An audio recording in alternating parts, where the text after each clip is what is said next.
আল্লাহ তাআলা সূরা আরাফের মধ্যে বলেছেন, ওয়ালাকাদ খালাকনাকুম সুম্মা সাওয়ারনাকুম সুম্মা কুলনা লিল মালাইকাতি ইসজুদু লিআদম।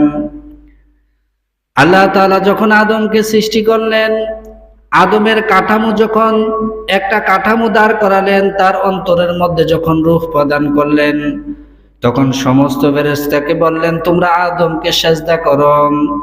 ফাসাজাদু, সকলেই সেজদা করলো, ইল্লা ইবলিস, ইবলিস সেজদা করলো না। লাম ইয়াকুম মিনাস সাজিদিন, আর ইবলিস সেজদাকারীদের অন্তর্ভুক্ত হলো না। বলুন নাউজুবিল্লাহ। এই যে তার কপাল থেকে সেজদা উঠে গেল, কিয়ামতের আগ পর্যন্ত সে আর আল্লাহর দরবারে সেজদা করতে পারবে না।